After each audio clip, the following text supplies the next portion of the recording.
Most runners don't quit because running is hard. They quit because something feels wrong. Pain appears, progress disappears, and no one ever told them the real reason not. What if the mistake that's ruining your runs is the one you've never even questioned? Most runners never get injured because they run too far or too often. They get injured because without realizing it, they are running wrong. Every single step, every single day. Here is the uncomfortable truth. The moment you start fixing your running form too aggressively, you may already be planting the seeds of injury. Yet if you do nothing, if you blindly trust your habits, small mistakes quietly accumulate until pain, frustration, and forced rest appear out of nowhere. This paradox is exactly where most beginner runners fail, and why so many quit before they ever experience real progress. Runforce Mindset warmly welcomes you.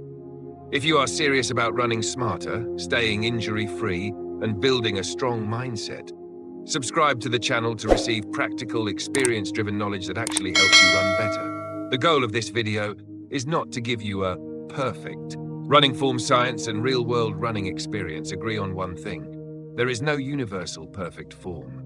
Your natural running style is often your most efficient foundation. The real danger lies elsewhere, in obvious form mistakes that look harmless but slowly damage your body over time. Change too fast and you get injured. Ignore the signs, you get injured. The solution is awareness, patience, and precision. Before we continue, think about this. Question: A. I should immediately change my running form to match an ideal technique. B. I should first identify and eliminate the biggest mistakes before making small adjustments.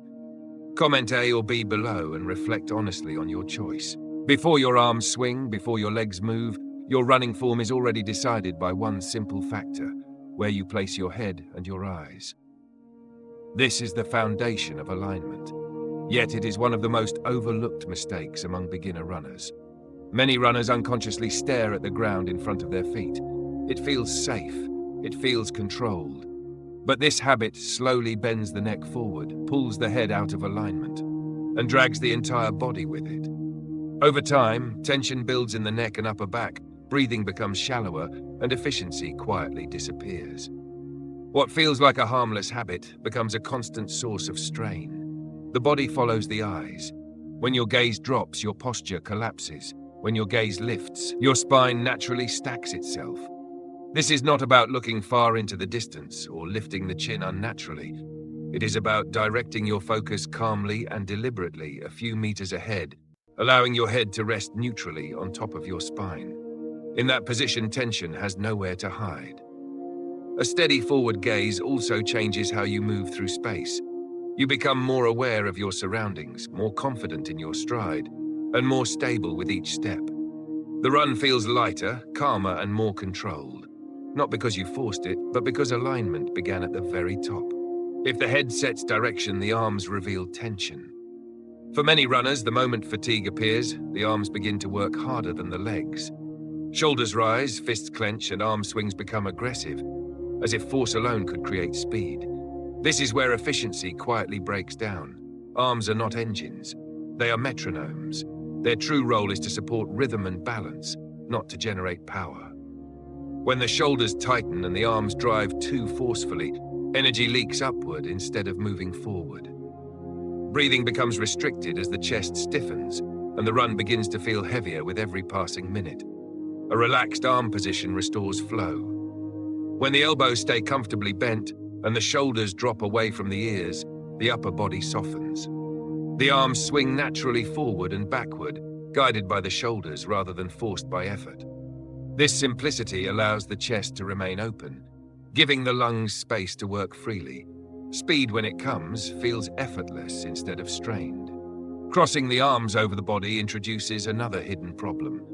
It twists the torso, compresses the ribcage, and disrupts breathing rhythm. By keeping the arms swing parallel to the body, balance returns and movement becomes symmetrical. The paradox is clear. The more relaxed your arms are, the stronger and smoother your run becomes. No runner begins a run with poor posture. The breakdown happens quietly, minute by minute, as fatigue settles in. The chest collapses, the shoulders creep upward, and the body subtly folds in on itself. Most runners never notice this shift until discomfort turns into pain. Posture is not a fixed position you set at the start and forget. It is a moving state that requires awareness. As the body tires, muscles naturally tighten to protect themselves. Without conscious correction, this protective response becomes restrictive, limiting breathing, reducing stride efficiency, and increasing strain on the lower back and hips. What feels like pushing through is often just fighting against your own alignment. Experienced runners develop the habit of checking in with their bodies while running. They sense when the spine begins to curve or the shoulders begin to rise, and they gently reset before the damage accumulates. A brief moment of lengthening the torso, opening the chest, and relaxing the shoulders can instantly change how the run feels.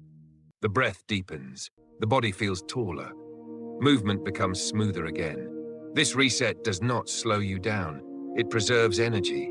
When posture is maintained, effort is distributed evenly across the body instead of concentrating in one painful area. Running becomes sustainable, not forced. In the long run, awareness of posture is not a detail. It is protection, efficiency, and endurance working together. One of the most deceptive mistakes in running is the belief that longer strides lead to faster speed. In reality, overstriding quietly steals energy and replaces smooth motion with repeated impact.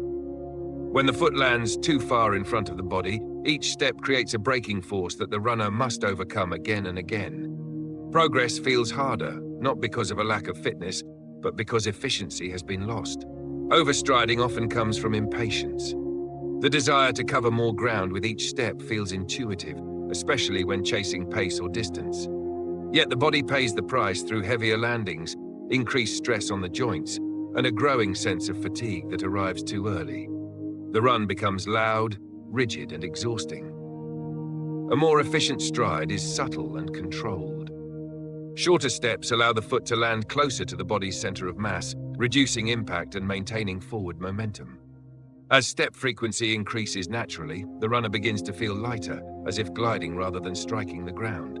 This does not require forcing speed or counting steps obsessively. It requires listening to how the body responds. When the stride shortens and rhythm improves, the legs recycle energy instead of absorbing shock. Running becomes quieter, smoother, and more sustainable. Speed, when it arrives, feels like a result, not a struggle. In the end, better running form is not about chasing an ideal image or forcing your body into a rigid shape. It is about removing what stands in your way. Most beginner runners do not fail because they lack discipline or strength, but because small, repeated mistakes slowly drain their energy and damage their confidence. When these mistakes are left unchecked, running begins to feel like a constant battle rather than a source of freedom. The most important principle is patience. The body adapts through consistency, not sudden change. Trying to correct everything at once often creates tension and injury, while ignoring obvious warning signs allows problems to deepen. Real improvement happens in the space between these extremes, where awareness guides gradual adjustment. Relaxation is not weakness. A relaxed runner breathes deeper, moves more efficiently, and recovers faster. When tension is reduced, the body naturally organizes itself into a more effective pattern. This is why sustainable progress feels almost quiet. There is no dramatic breakthrough, only a steady sense of control and confidence returning with each run. Running well is a long-term relationship with your body. The goal is not to run perfectly today, but to run tomorrow, next month, and years from now without pain or frustration. When form supports comfort and consistency, running becomes something you can trust and something you can return to again and again. Running at its core is not just a physical activity, it is a mirror of how we approach growth in life. Many runners struggle not because they lack effort, but because they fight their own bodies, forcing change too fast or ignoring clear warning signs. This same pattern appears in work, relationships, and personal goals. We rush improvement, chase ideal results, and overlook fundamentals, only to burn out or get hurt along the way.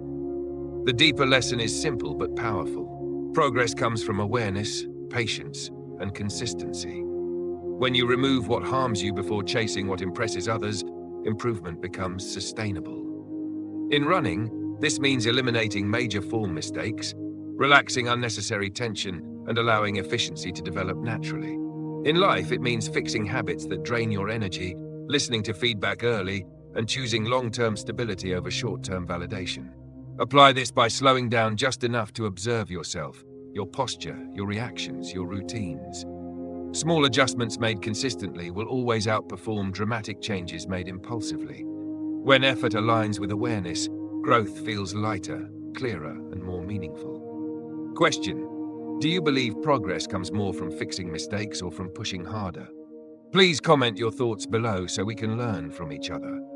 If you found this perspective valuable, subscribe to the channel to support Runforce Mindset and help us create more meaningful content for you.